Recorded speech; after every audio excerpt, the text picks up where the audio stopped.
જય માતાજી મહાદેવ ડાયરાને કેમ છો બધા મજામાં જશો જોયું ને તમને એમ થતું હોય ને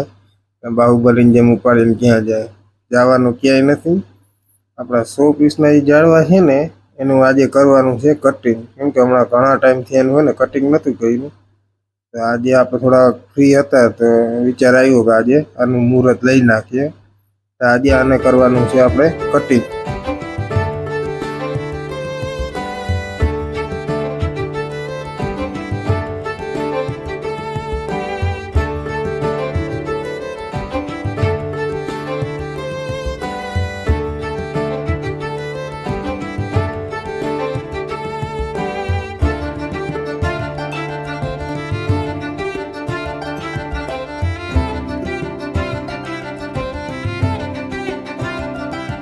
પછી જે આજે છે ને આ ઝાડવાનું મુહૂર્ત લઈ લીધું કેમ કે હમણાં ઘણા ટાઈમ થયા ને આને કટિંગ નથી કર્યું કેમ કે આને દર મહિને કટિંગ કરવું પડે સરખો શેપ આપવો પડે હમણાં ટાઈમ જ નહોતો જડ્યો હું હતું બહાર એટલે પછી આજ મુહૂર્ત આવી ગયું તો હાલો કરી નાખીએ એટલે પછી તન તોડ મહેનત કરવા માંડ્યા હાલ ખરાબ કરી નાખ્યા હતા પણ મજા આવે શોખ જ્યારે મજામાં બની જાય ને ત્યારે મજા આવવા માંડે પેલા આમાં કંઈ ઇન્ટરેસ્ટ નહોતો પણ પછી ઇન્ટરેસ્ટ આવી ગયો કેમ કે આમાં સૌથી વધારે ઇન્ટરેસ્ટ અમારે કાકાશ્રી છે ને જે જેઠવા દશરથસિંહ એનામાં બહુ મજા આવે એને પછી ભાઈને મજા લેવડાવી ભાઈ અમને હોપતા ગયા એટલે કંઈ વાંધો નહીં અમે સાચવીએ આને એટલે ભાઈ જે આવું બધું કરવું પડે મજા આવે તમે કંઈક કરો એ પ્રગતિ વસ્તુ કરતી હોય ને તેમાં મજા આવે તમે નહીં છોડ વાવો ને મોટો થાય ને એમાં ફળ આવે ને એ પછી ખાવ ને ત્યારે મજા આવે ડાયરેક્ટ જડી જાય ને એમાં કંઈ મજા ના આવે એટલે પછી જાવ મહેનત કરી દીધી ચાલુ જો પછી ભાઈ સીઆઈડી કરવાનું ચાલુ કર્યું પછી હાથ ધર્યું ઓપરેશન મોટા ભાઈએ મિનિમમ આમાં છે ને 3 સાડા 3 4 કલાકનો ટાઈમ લાગી ગયો તો હવે આખો વિડીયો દેખાડવા જાવ તમને એમ થાય કે આની હું ફિલ્મ ચાલુ કર્યું ને આ ઝાડવાની જો ખાસિયત એ છે કે એક પાંદડું પણ વાવો ને તો એ પણ ઉગી જાય એટલે પાંદડું નહીં પણ તમારે કોઈને જોતા હોય તો કહેજો તમે તમારે આખું ઝાડવું જ દઈ દે કેમ કે આપણી મેરો લોટોપ ઝાડવા છે દુનિયાના તાણ વગરના છે ઘણાની ખેતી ના થાય ને એ કરી નાખીએ એમ હે જોતા હોય એ લઈ જાજો તમે તમારે બાકી શું મજા આવે છે આ બધું કટિંગ કરવાની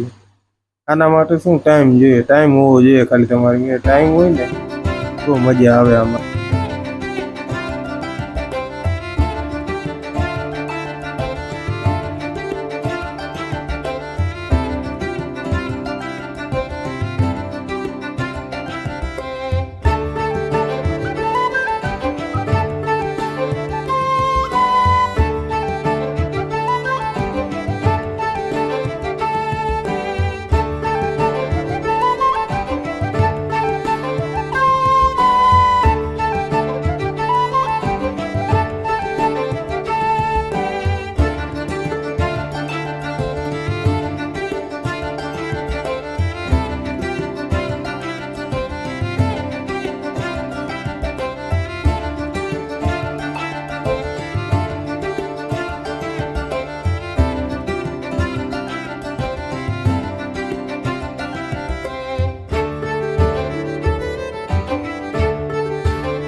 જો 2 ઝાડવાના કટિંગ કરી નાખ્યા, પછી પાછું જો આ ત્રીજું ઝાડવું હોય ને એને લઈ લીધું,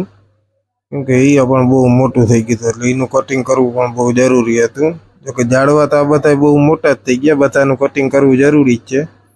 હવે જેમ જેમ ટાઈમ જળશે ને એમ એમ કરતા, જો બધાય ઘણા ટાઈમથી કટિંગ કર્યા ને બધાયમાં ધૂળ જામી ગઈ છે. જો થળિયામાં હે ને ધૂળ ચોટી ગઈ છે, એને સાફ કરવી બહુ જરૂરી છે. કેમ કે પછી એકને એક આપણે શું કહે છાણિયું ખાતર નાખ્યું હોય ને પછી એકને એક ખાતરમાં પછી એને જોઈએ એવું પોષણ તત્વ જડે નહીં, એટલે બહુ જાજા ગ્રોથ ના કરે. બાકી તમે ખાતર બદલાવો ને એટલે થોડાક દીમાં જોઉં તો નવું પાંદડા ઘણા ખીલી ઉઠે, તઈને જે પણ જોતું હોય જડી રહેતું હોય એટલે. બાકી પછી મહિનો દીએ બદલાવો ને એટલે ઝાડવાનું લુક કંઈક અલગ જ આવે. પછી પાછા એ પણ કટિંગ કરવામાં વળગી ગયો.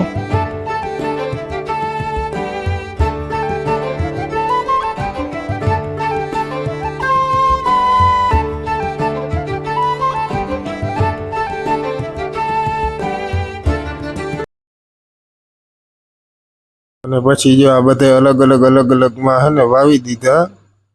જોઈ શકો છો તમે. બરાબર,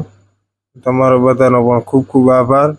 સપોર્ટ કરવા બદલ. તો ડાયરાને જય માતાજી, મહાદેવ હર.